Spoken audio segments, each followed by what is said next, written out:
bienvenidos a compartir entre hermanos y pastores. No estoy solo, está allá el pastor Eduardo González y el pastor Iván Reyes. Ya son parte aquí de casa, así que Eduardo, Dios te bendiga.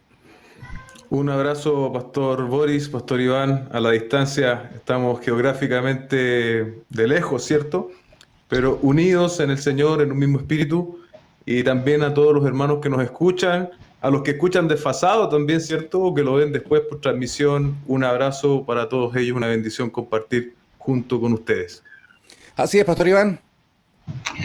Un abrazo, Pastor Boris, Pastor Eduardo, muchas gracias por el privilegio, siempre lo reitero, pero es una necesidad decirlo, el que el Señor nos da de poder hablar acerca de Él. Ya es algo maravilloso que el Señor nos permita hablar de Él siendo tan pequeños delante de su grandeza y su gloria.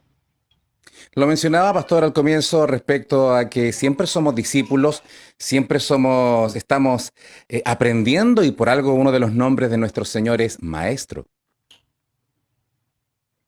Así es, tal cual, es maravilloso ese hecho de que nosotros, yo digo siempre, cuando dejemos de ser discípulos, en realidad no va a ser nunca, porque aún en la eternidad vamos a seguir aprendiendo del Señor. Y nadie puede enseñar si primeramente no es discípulo. Discípulo de Cristo para hablar de Cristo. Es una necesidad permanente en nuestra vida.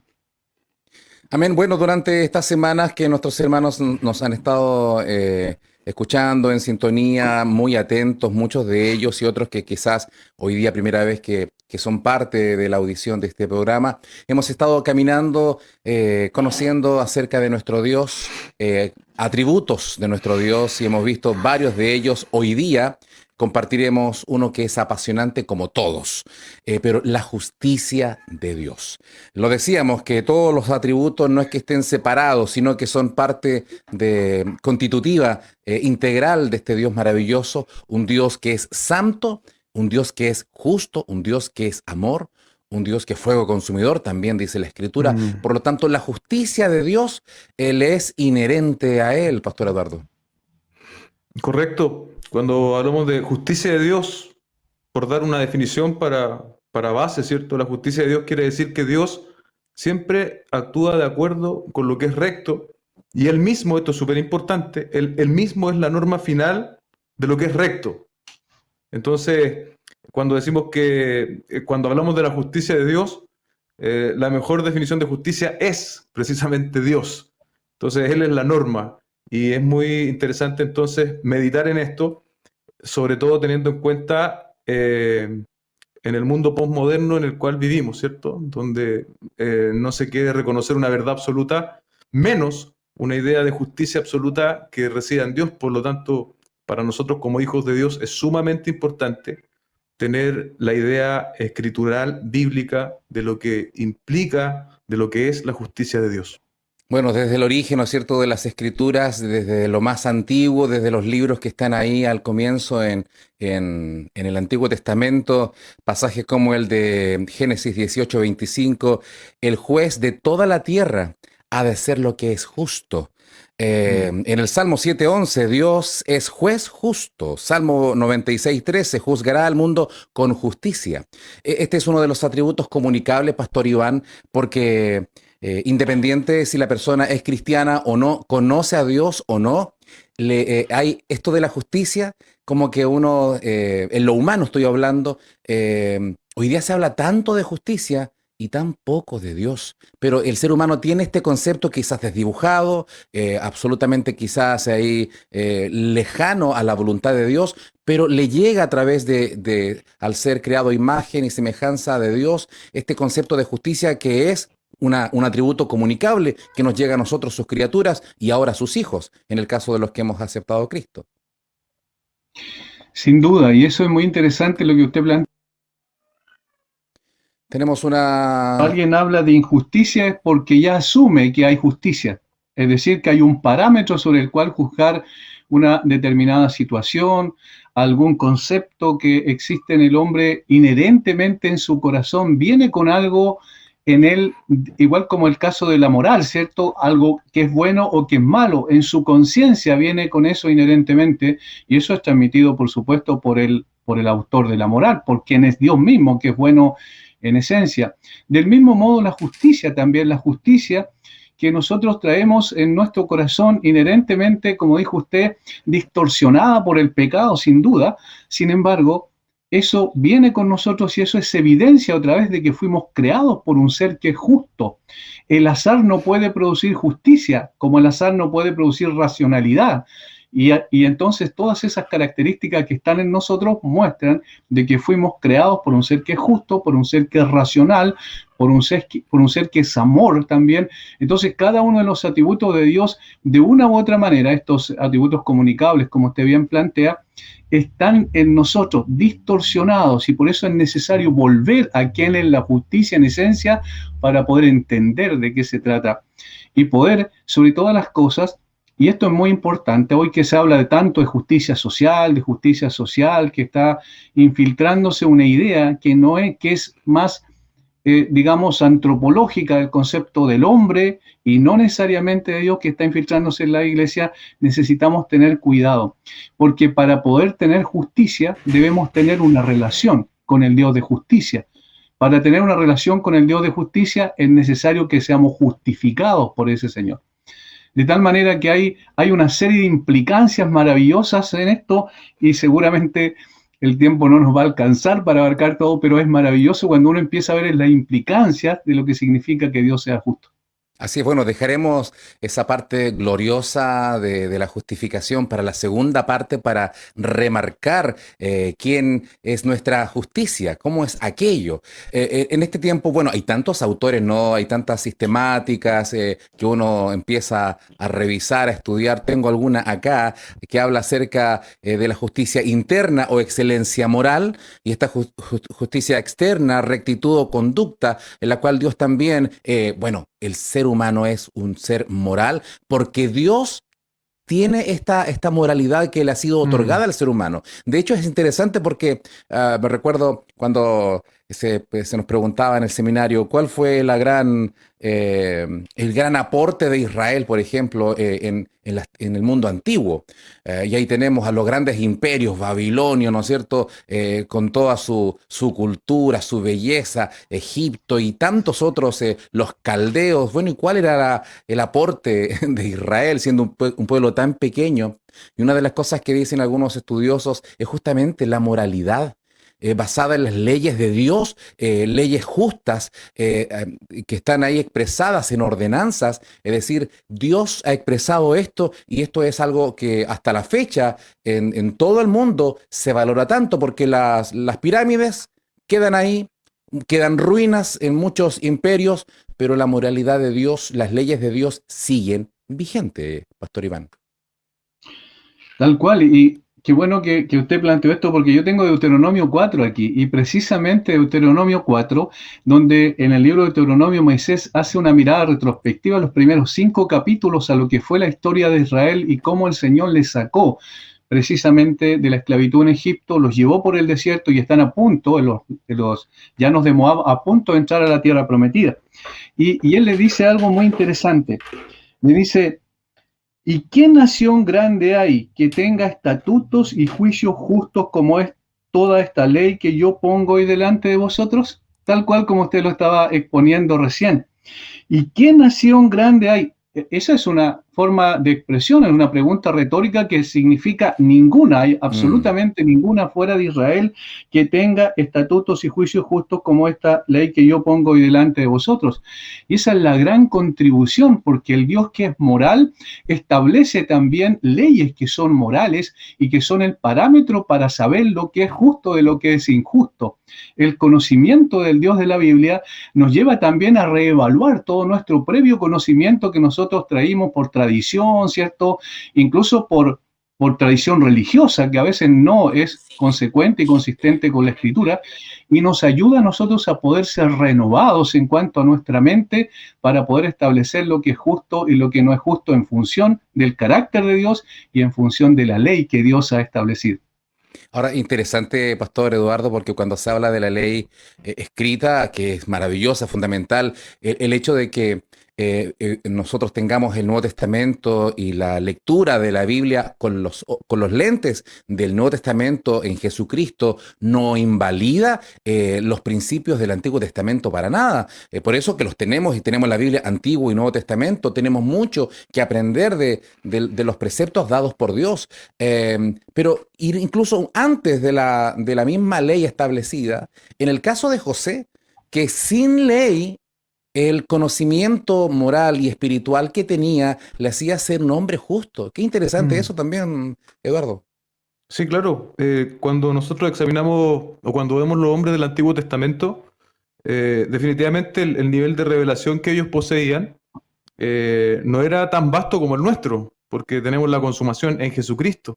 Pero podemos ver que a pesar de ello, era lo suficientemente claro para que ellos pudiesen conducir su vida, y como usted bien decía, Pastor Boris, el caso de José es un gran ejemplo, que incluso nosotros lo utilizamos hoy para modelar, ¿cierto? Para mostrar la integridad. Y también llama la atención que tanto en el Antiguo como en el Nuevo Testamento las palabras que se utilizan para hablar de justicia son similares y básicamente tiene que ver con conformidad a un modelo, conformidad a un estándar. Y usted no sé si pastores han escuchado, yo lo he oído en más de alguna oportunidad, eh, decir cosas así como el Dios del Antiguo Testamento, el Dios del Nuevo Testamento, como que se quiere hacer una división, como si realmente existieran dos tipos de dioses. Y eso muchas veces se debe a una falta de entendimiento, ¿cierto? De una correcta interpretación de los textos bíblicos. Pero tenemos que aclarar eso también como punto de partida, ¿cierto? La escritura es absolutamente desde el comienzo hasta el final inspirada por Dios, hasta la última tilde, tanto del Antiguo como del Nuevo Testamento. Y me acuerdo que de R.C. Sproul, que él decía que si nosotros queremos ver un despliegue de los atributos de Dios, vayamos precisamente al Antiguo Testamento. Así es. En la justicia de Dios se distingue también como rectora, es decir, aquella que se ocupa de la imposición de las leyes rectas y de su ejecución imparcial, es decir, el Señor da leyes. Es rectora en el sentido de que impone leyes porque Él es Dios, es el juez justo, pero también distributiva, donde hay recompensas y castigos. Dios es un Dios que quiero tomar eso que acabas de decir, Eduardo, porque cuando se habla del Dios del Antiguo Testamento, pareciera que el Dios del Antiguo Testamento era, la ira de Dios se manifestaba en el Antiguo y en el Nuevo es puro amor, pero resulta que la Mm. ira de Dios sigue hoy día y si no fuera por Cristo, la verdad que no tendríamos cómo aplacar esa ira, Pastor Iván. Tal cual, es muy interesante, pastor, que lo que Dios establece como justo es justo, no lo que nosotros pensamos que es justo. Eso es Mm. importante aclararlo, porque nosotros tenemos concepciones de justicia que obviamente están distorsionados por el pecado, aún siendo creyentes, de tal manera que nosotros no hemos de preguntarnos ¿es justo o no es justo según lo que yo percibo?, sino ¿es justo o no es justo según lo que Dios ha dicho en su palabra?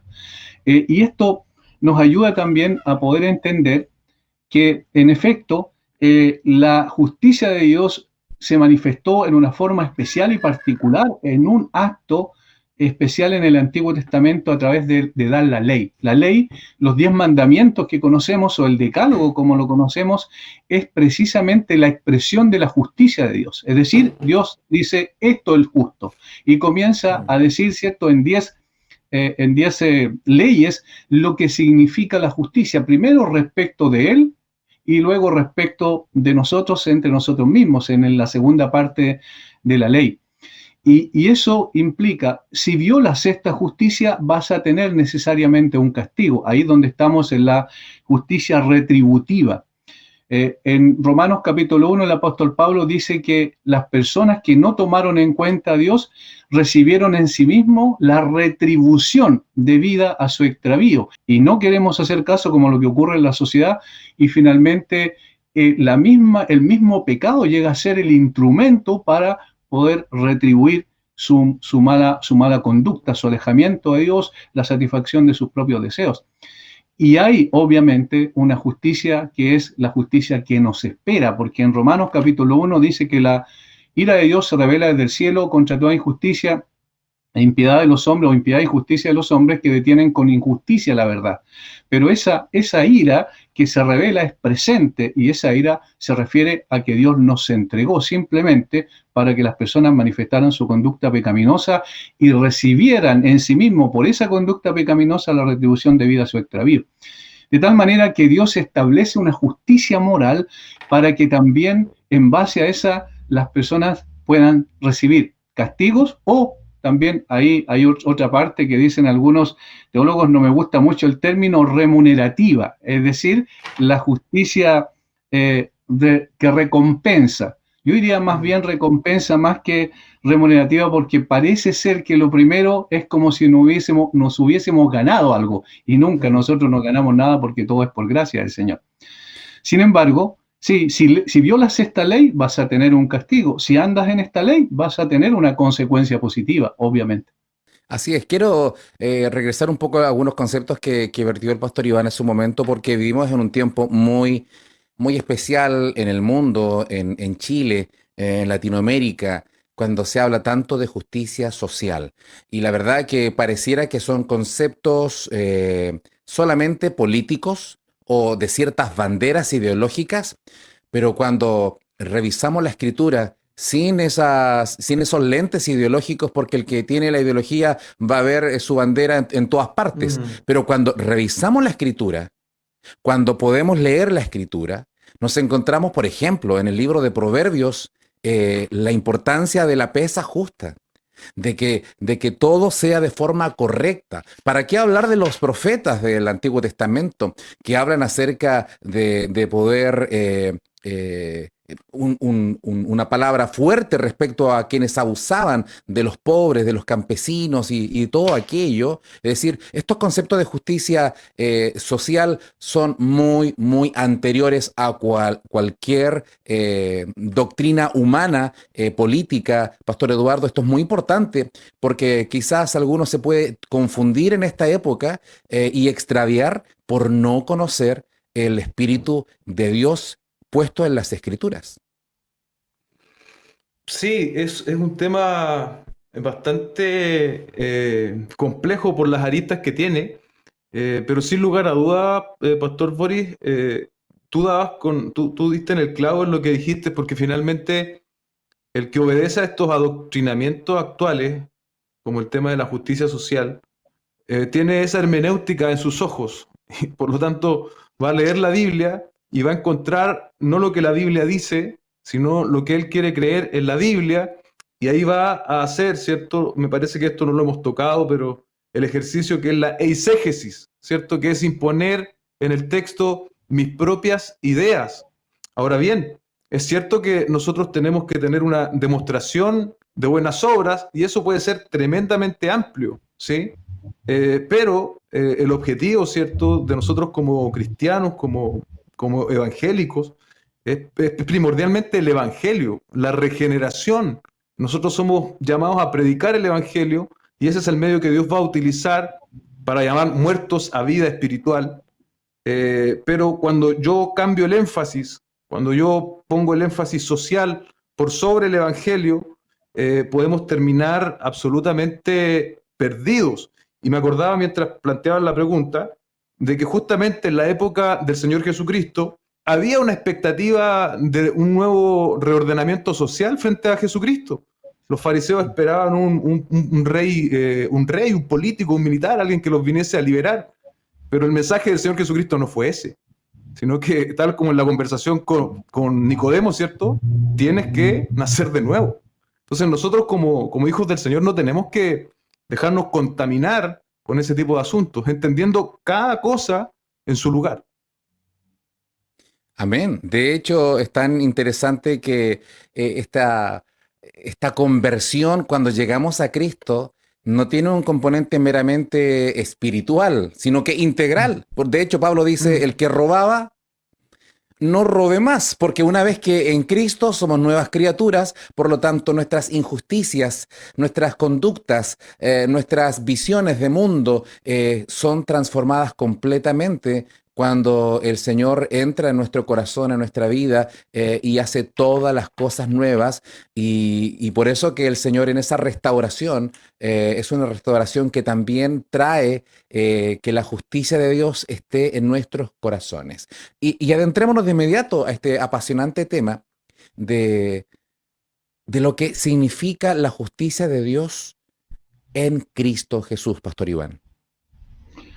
Sí, bueno, una de las cosas que la historia nos cuenta sobre Martín Lutero, por ejemplo, es que él tenía un concepto tan alto y tan extraordinariamente claro de la justicia de Dios que no lo dejaba dormir en las noches. Él, Mm, él pasaba noches enteras tratando de poder buscar la forma de agradar a Dios y de evitar esa justicia. Él veía la justicia de Dios como la ira de Dios que estaba sobre su cabeza, que en cualquier momento podía caer. Y era tan grande ese concepto que tenía Dios y correcto bíblicamente y al mismo tiempo de su propia pecaminosidad, que él se enfrentó a un dilema ético, un dilema espiritual, imposible de poder solucionar a través de su propia capacidad. Y era el hecho de que un Dios santo tenía necesariamente que condenar a un hombre pecador. No había ninguna posibilidad de que él zafara de eso. La historia nos cuenta que él pasaba noches enteras afuera, inclusive a la intemperie en Alemania cuando era un monje, con el propósito de poder hacer sacrificio, golpeaba su cuerpo, pasaba noches enteras en oración y todo este tipo de cosas para poder ser acepto delante de Dios. Y nunca llegó a lograrlo hasta la famosa experiencia de la torre donde Lutero dice que ahí se le abrieron sus ojos y comprendió Romanos 1, 16 y 17, especialmente el versículo 17, donde dice que en el Evangelio la justicia de Dios se revela por fe y para fe, más el justo por la fe vivirá. Y eso es muy interesante porque ahí él entiende que en el Evangelio se revela la justicia de Dios, pero ¿quién es la justicia de Dios? Capítulo 3, versículo 21 del mismo libro de Romanos, que es el gran libro de la justificación por la fe, que es precisamente la justicia de Cristo. Y eso es lo que él no entendía, que en la justicia de Cristo el Evangelio revela, o en el Evangelio quiero decir, se revela la justicia de Cristo para que poniendo nuestra fe y confianza en Él, entonces seamos declarados justos. Y ahí viene el gran fundamento de la reforma que fue la, la justificación por la fe sola, ¿cierto? Que como bien sabemos es uno de los fundamentos centrales, que no lo crearon ellos ni lo inventaron ellos, es algo que está siempre en la Biblia, pero había sido escondido por más de 10 siglos, donde la iglesia se había desviado del camino recto y lo había dejado de lado. De tal manera que lo que está diciendo esta experiencia de Lutero y que lo que dice la Escritura es que es imposible que el hombre pueda ser justificado delante de un Dios justo y santo y que solamente el Dios justo y santo, ocupando nuestro lugar, él mismo podía justificarnos delante de él. Y esto parece un poco extraño, pero por eso el Señor envió a su Hijo para que tomara nuestra naturaleza, se identificara con nosotros, pero como dice la Escritura, pero sin pecado, y fuera a la cruz y muriera en nuestro lugar, y entonces la justa ira de Dios cayera sobre él y no cayese sobre nosotros. Y ahí se produce el precioso intercambio en la cruz, donde el Señor toma nuestra ropa de inmundicia, se las pone sobre sí, las lleva a la cruz, paga por lo que aquello merecía y al mismo tiempo saca su ropa de justicia perfecta y las coloca sobre nosotros, de tal manera que ahora somos vistos justos como si nunca hubiésemos pecado. Y esta verdad es extraordinaria, abrumadora y que nos deja muchas veces sin palabras delante de la maravillosa gracia del Señor que hizo precisamente eso, nos justificó delante del Padre para siempre. Ninguna condenación hay para los que están en Cristo Jesús. Esto es el Evangelio. Esto Así es es. el regalo. Esta es la buena noticia.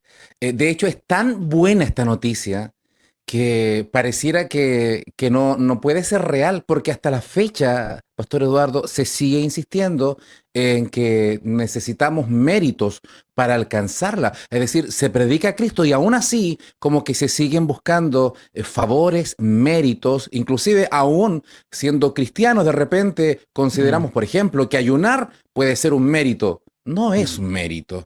Pensamos que ofrendar, que diezmar son constitutivos de un mérito. No lo son. Es decir, pareciera que de repente es tan tremenda, poderosa esta noticia, este evangelio, que de repente cuesta entenderlo en profundidad. Y cuanto más aquellos que no conocen la verdad escritural, Pastor Eduardo. Una de las cosas que he podido observar al examinarse uno también es que nosotros tenemos por naturaleza esto de si yo estoy recibiendo algo, también tengo que dar algo. Y eso muchas veces lo trasladamos como principio a nuestra relación con Dios. Y es por eso que, por ejemplo, la Iglesia Católica, ¿cierto? Establece desde los tiempos de la Reforma y antes de la Reforma, un sinnúmero de ritos. Ahora, a nosotros como cristianos evangélicos, tal como decías tú, Pastor Boris, también muchas veces, a lo mejor de forma inconsciente, empezamos a asumir también cierta salvación como si pudiese ser alcanzada por obras. Y nos confundimos y caemos en un activismo agotador que muchas veces, esto también lo he visto en los años, termina agotando a las personas, terminan sintiéndose defraudadas. Yo no creo que de Dios, sino del sistema en el cual ellos entraron, porque lo cierto es que la salvación por gracia es un golpe absoluto a nuestro orgullo humano, porque nos deja con las manos vacías. No hay algo que nosotros como seres humanos podamos hacer para ganarnos el favor de Dios, la salvación que Dios nos ha provisto en Jesucristo.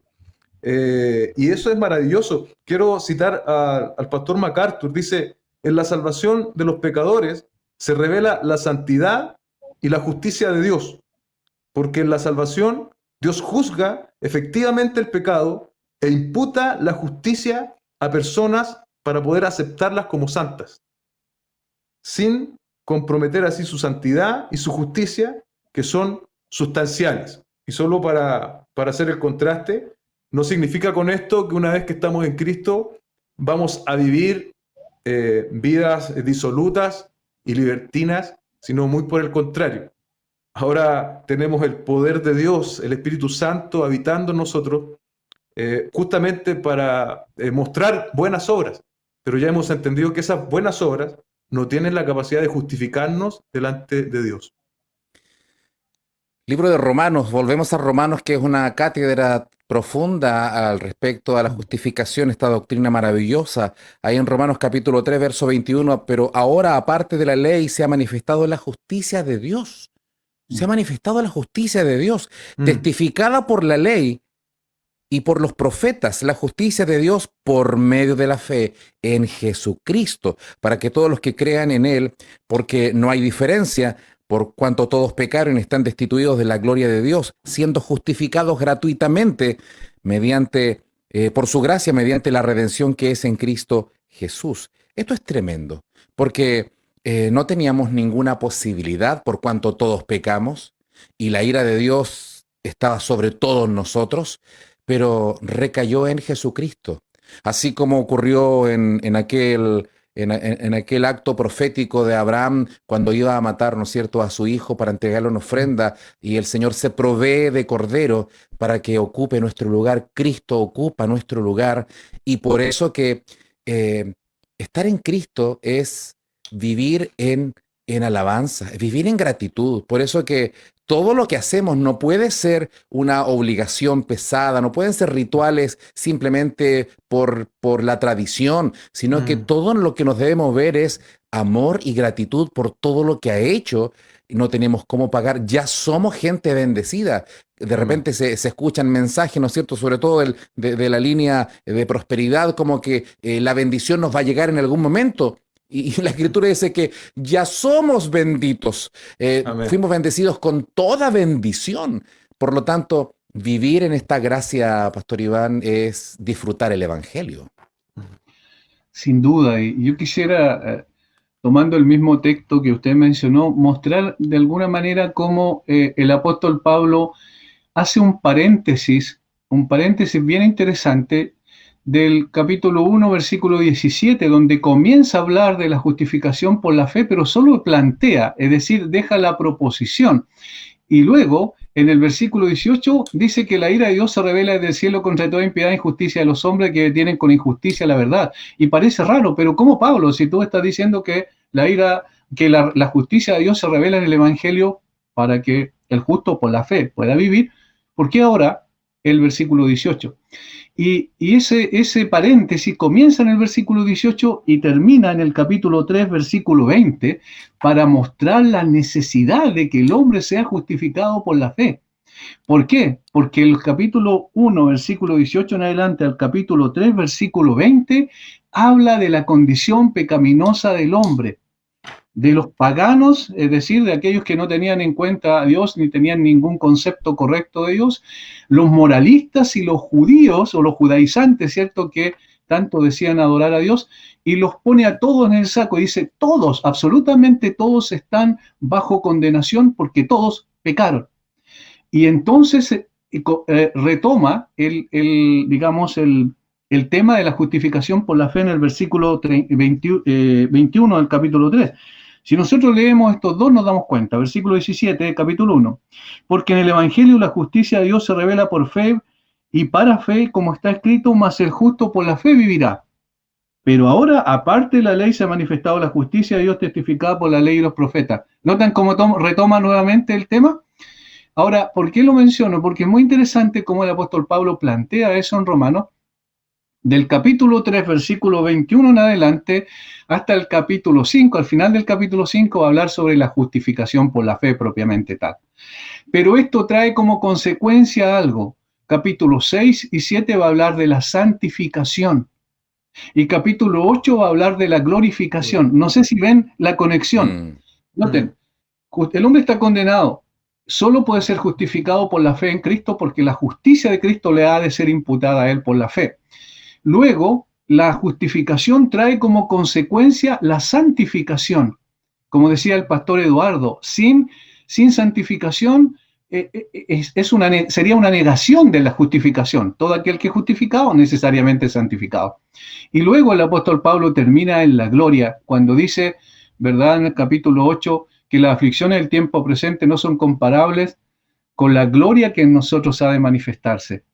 Y eso es maravilloso, porque precisamente eso es lo que lleva finalmente al apóstol Pablo en el capítulo 11 a esa gran doxología, porque de él y para él son todas las cosas. Mirando hacia atrás a toda la parte teológica y también mirando a la parte práctica, el apóstol Pablo dice en el capítulo 11, terminando la parte teológica, quiero decir, el apóstol Pablo dice, bueno, porque de él y para él son todas las cosas. En otras palabras, adora a Dios, honra a Dios, glorifica a Dios, vive para Dios, porque es la expresión natural de un corazón agradecido por lo que el Señor ha hecho en ti, solo por gracia. Ha sido justificado, solo por gracia. Está siendo santificado, solo por gracia será glorificado.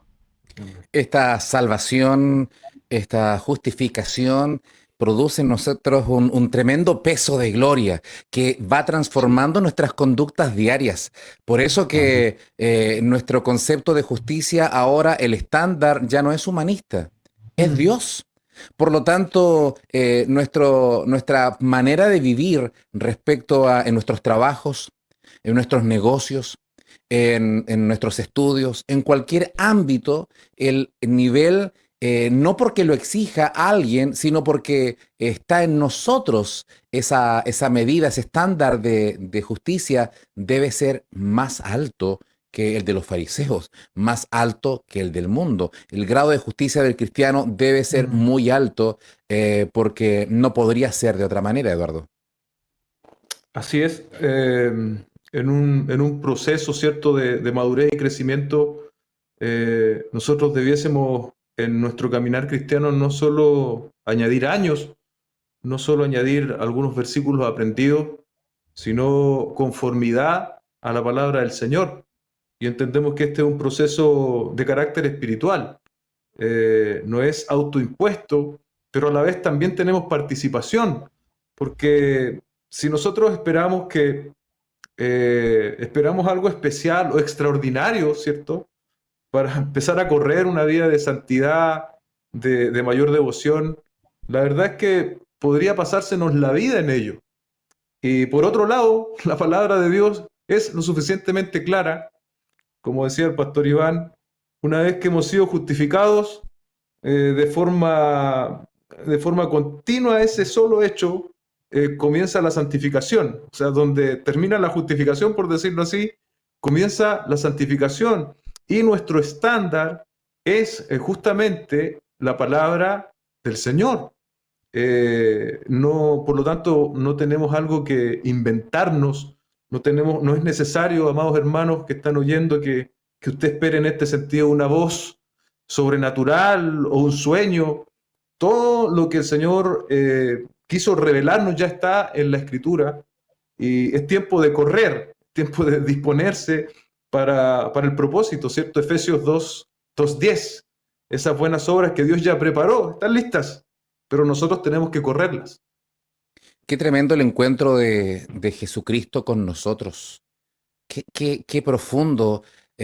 Uno de los cambios tremendos, de los testimonios tremendos que vemos, hay muchos, tanto en este tiempo, pero sobre todo las escrituras, el encuentro que tiene con Zaqueo. Que Zaqueo, que tenía su nombre bien puesto porque saqueaba a los demás, les quitaba el dinero, quedaban todos desprotegidos. Y la verdad que cuando todo el mundo lo miraba mal porque era ladrón, porque abusaba, y viene Cristo a su hogar, ¿cuál habrá sido la charla? No, no aparece. Lo que sí aparece es el producto de esa relación, de ese impacto que produce Cristo, que ahora dice el nivel de justicia cambia totalmente. Antes la justicia era para él, solamente se aprovechaba de los demás para su beneficio, y ahora dice, voy a devolver lo que he robado, se lo voy a devolver cuadruplicado. Es decir, el cambio de vida, el sistema de justicia interna, moral, se sube a las nubes cuando es una conversión verdadera, y eso trae por sí solo testimonio de que va a causar un impacto evangelístico en otros, Pastor Iván. Así es. De hecho, cuando hacía clases en el Instituto Teológico, me recuerdo que les di un trabajo de que prepararan un sermón sobre Zaqueo, y un hermano le colocó como título que, digamos, dijo que Zaqueo era el jefe de la mafia. Y me pareció interesante porque Zaqueo no solo era un recaudador de impuestos, sino que era el supervisor de una serie de recaudadores de impuestos. Entonces era como el jefe de la mafia. Pero qué extraordinario cómo el Señor obró en su corazón, tal como usted dice, y el cambio fue total, fue absoluto. Y eso es lo que se espera de una conversión genuina. A un creyente no hay que decir que cambie, el creyente va a cambiar por el encuentro personal con Jesucristo. Es decir, va a producirse una transformación. Obviamente que tiene que seguir ese proceso hasta que partamos de esta tierra, pero hay cambios sustanciales que se dan en el mismo momento de la conversión. Y en este caso fue bien significativo. Y noten cómo el apóstol Pablo dice esto posteriormente cuando le escribe a los Colosenses en el capítulo 4, versículo 1. Y el estándar es Dios. Dice, amos hacer lo que es justo y recto con vuestros siervos, sabiendo que también vosotros tenéis un amo en los cielos. ¿Y cuál es el estándar? Justo y recto. Es decir, ustedes hagan lo que es justo y recto como Dios es justo y recto. Ese es el sentido de la exhortación. Y Zaqueo está haciendo eso.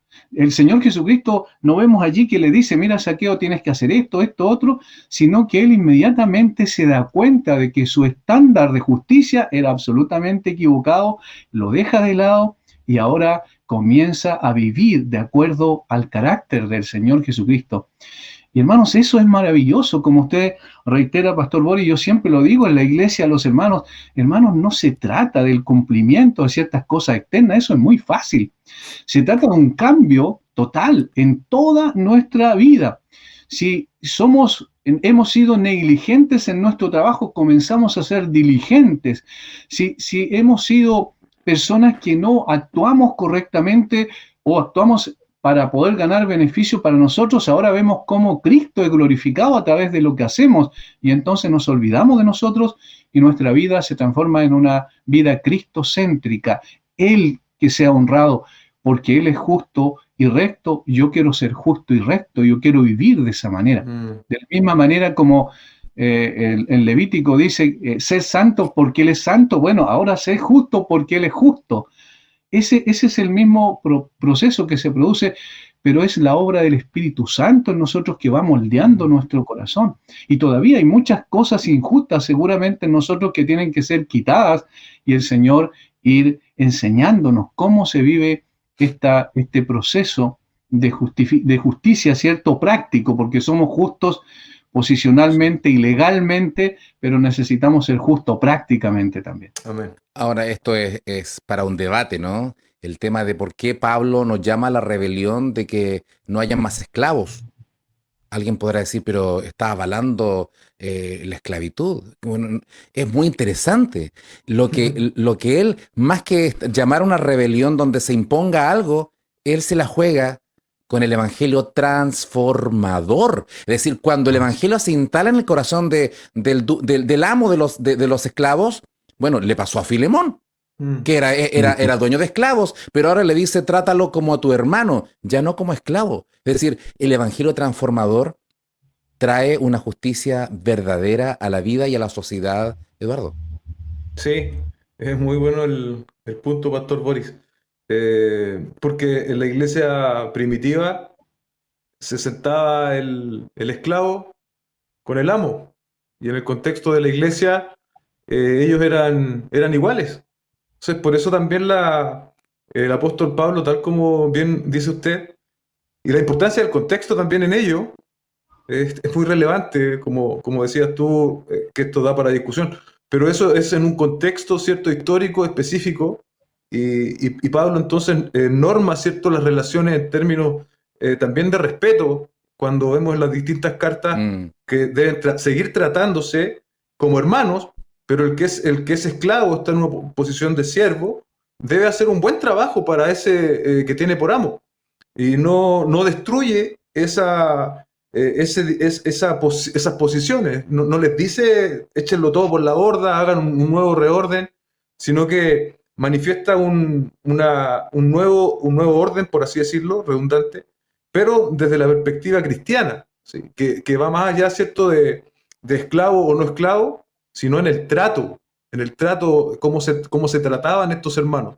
Porque si mal no recuerdo, lo tengo que haber leído, hubo muchos excesos también en ese sentido. O sea, muchos que eran esclavos, ¿cierto? Como sintieron tanta confianza dentro del contexto de la iglesia, pudieron haber empezado a mal trabajar.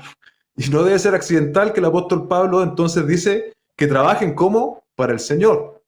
Y eso también hoy día nos alcanza a nosotros, ya no de manera literal, pero si hay hacía clínica veterinaria, siempre las personas me decían, yo sabes, conozco muchos cristianos, pero tú eres distinto a ese. Tú eres diferente básicamente porque veían que había coherencia entre lo que yo decía profesar y lo que yo vivía. Y eso es triste. Es triste que hayan tantos cristianos, tantos profesantes, pero poca coherencia con nuestra fe. De allí es cierto que obviamente no todos son llamados, por ejemplo, a ser pastores o a tener ministerios públicos, pero todos somos llamados por el Señor a mostrar, ¿cierto?, que somos nueva criatura en el trabajo, en el colegio, en la universidad, donde Dios te coloque, allí tenemos que mostrar con hechos fehacientes que somos una nueva criatura. He escuchado testimonios, los dos testimonios, buenos y no tan buenos, de hermanos empresarios que dicen, uy, he contratado hermanos y excelentes trabajadores, se destacan.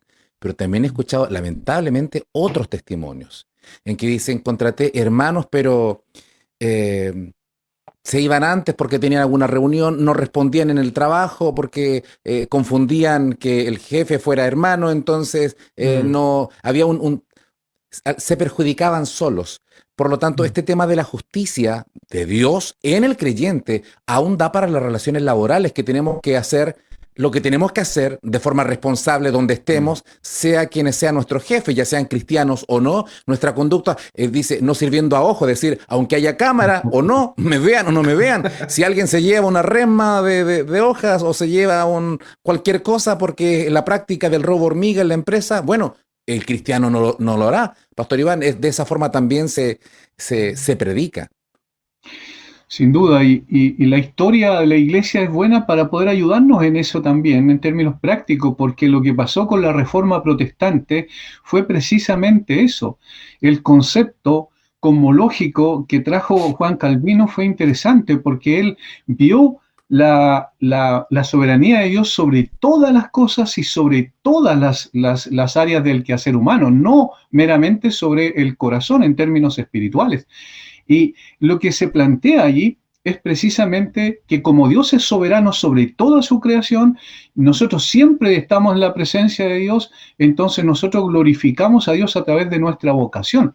Si nuestro trabajo o nuestro trabajo debe reflejar lo que somos en Cristo, y ese reflejar lo que somos en Cristo es el que produjo, ¿verdad?, la gran bendición de la Europa del Norte, que hasta el día de hoy siguen siendo los países más ricos del mundo, por un trabajo que ellos hicieron con esto que se llamó la ética laboral, posteriormente llegó a los Estados Unidos a través de los puritanos y que lamentablemente no llegó a Latinoamérica, ¿cierto?, en su tiempo, y por eso es que muchas veces nosotros nos damos cuenta de que hay países que prosperan, manteniendo, por supuesto, un estilo de gobierno que da libertad a las personas para que se desarrollen, y otros países que no prosperan o prosperan y luego vuelven otra vez a caer en aquello que antes habían caído como vicio, en la falta de convicción en el mismo creyente de que su cristianismo debe ser llevado donde sea que esté. El que saca papas en el campo, el que tiene una gran empresa multinacional, exactamente igual. Es decir, no hay diferencia porque todos estamos sirviendo al Señor en el lugar donde nos encontremos. En el hogar servimos al Señor a través de nuestra relación con nuestra esposa, con nuestros hijos. Servimos al Señor en relación con nuestros vecinos, servimos al Señor en relación con lo que hacemos cada día, con la universidad, como dijo el pastor Eduardo, el colegio, donde sea que estemos. Hermanos, ¿saben lo que significaría que los creyentes vivamos de esa manera? ¿El impacto que se causaría en la cultura? La forma distinta en que se vería el cristianismo si efectivamente vieran, en efecto, que el cristianismo no es simplemente una teología correcta, sino que es una vivencia, una práctica correcta, donde Cristo sea glorificado por medio de la excelencia de lo que nosotros hacemos. Hay diferentes herejías que algunas son más antiguas y otras son más contemporáneas, pero de repente se habla de una salvación universal en que cómo Dios va a ser tan malo, en que va a juzgar. Entonces todo el mundo se va a salvar. Y se han llegado a esos mensajes, a esas conclusiones. La justicia de Dios, ¿dónde queda entonces, Pastor Eduardo? ¿Dónde queda ahí lo que la Escritura es tan clara al decir que también el alma que pecare morirá y si no ha conocido a Cristo hay juicio? Esto es parte también del mensaje por amor que tenemos que predicar, advertir que hay también un destino duro. Sí, hay mucha distorsión en ese sentido, porque pienso que como que muchas veces queremos disculpar a Dios. ¿A qué apunto? Al hecho de que hay cosas muy claras en la Biblia, tal como decía tu pastor Boris, el pago del pecado es la muerte, ¿sí? Y eso es así de claro y no necesitas ser un gran doctor para entender aquello y para comunicarlo. Pero sobre todo en los últimos años, creo que hemos diluido el mensaje con propósitos tal vez a nuestro entender nobles, con el propósito a lo mejor de atraer más gente. En vez de predicar el Evangelio, hemos entregado psicología en muchas oportunidades. Pero el mensaje es claro y la necesidad, ¿cierto?, de llamar a las personas a arrepentimiento no debe salir de nuestros púlpitos, no debe salir de nuestras iglesias. Y para eso hay que predicar en amor y en gracia. Porque si no lo hacemos de esa forma, vamos a estar diluyendo el Evangelio y trayendo más condenación sobre la gente, en lugar de la oportunidad de que de verdad escuchen el mensaje del Evangelio, tengan un llamado al arrepentimiento, a venir al Señor en fe, en arrepentimiento, a confesar y arrepentirse de sus pecados. Pero el eufemismo, ¿cierto?, muchas veces nos ha sobrepasado y hemos dejado de decir las cosas por su nombre y de paso diluimos el Evangelio y de eso yo creo que la iglesia contemporánea es muy culpable. Por eso, en ese sentido, nosotros necesitamos volver a la Escritura.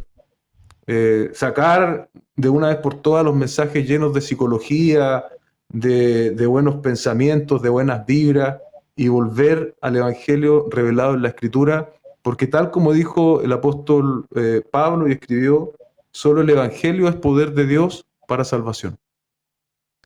Se confunde cuando se quiere predicar un evangelio de amor y no se habla de la justicia de Dios. Nos autoengañamos, Pastor Iván. Así es muy peligroso esto. Es peligroso porque nosotros mismos, como pastores, por ejemplo, podemos estar cometiendo el grave pecado de o ayudar al autoconvencimiento de alguien de que es un creyente y no es creyente, porque nunca le hemos hablado del arrepentimiento y solo le hemos hablado de la calle de oro en el cielo y de todas esas cosas que son maravillosas, por supuesto, y la pregunta típica que se hizo durante tanto tiempo, ¿quieres estar con el Señor en el cielo? Sí, claro, entonces haz una oración y se acabó. Pero nosotros lamentablemente no hemos aplicado a veces el evangelio que realmente ha sido revelado en la Escritura. La Biblia dice que Dios está airado contra el impío todos los días. ¿Qué hacemos con ese texto? Lo dejamos de lado y lo obviamos y decimos, no, porque Juan 3 dice que el Señor ama a todo el mundo. Y entonces parece que existe una contradicción, pero no existe ninguna contradicción, porque en el mismo Juan 3, en el mismo contexto, en Juan 3:16, en el contexto poco más adelante, dice, el que en él cree no es condenado, pero el que no cree ya ha sido condenado, porque no ha creído en el nombre del unigénito Hijo de Dios. ¿Notan? Es decir, ahí mismo está el hecho de que hay un amor general de Dios, sí, obviamente, con el cual hace salir su sol sobre buenos y malos, coloca alimento en la mesa de las personas, muchas cosas que tenemos. La vida es una manifestación del amor de Dios hacia nosotros también.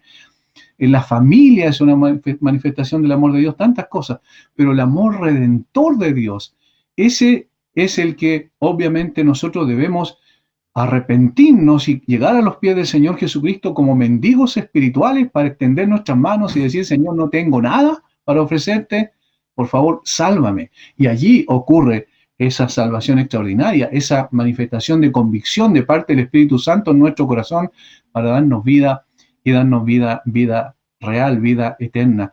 Cuando nosotros entendemos que hemos ofendido a un Dios justo, entonces ocurre lo que ocurrió con la mujer que fue a la casa de Simón, ¿cierto?, el fariseo, y con sus lágrimas de arrepentimiento, de llanto, por lo que provocó la convicción en su corazón de estar al lado del Señor Jesucristo, lavó los pies del Señor Jesucristo y con sus cabellos los enjugó. Es decir, hay un cambio sustancial en la persona porque entiende que Dios es justo, pero al mismo tiempo, en esa misma escena, ella entendió que el Señor es lleno de amor, de gracia y misericordia. Entonces, ahí es donde necesitamos predicar todo el Evangelio, no una parte nada más, no lo que la gente quiere escuchar, sino el Evangelio tal como ha sido revelado, porque ese es el Evangelio que justifica. Entre hermanos y pastores, hoy día hemos compartido acerca de la justicia de Dios, de este Dios justo absolutamente y que se ha revelado en Jesucristo, nuestra justicia. Dios les bendiga, pastores. Muchas gracias por la sintonía de aquellos que están en casa. Nos encontramos la próxima semana, si Dios así lo permite.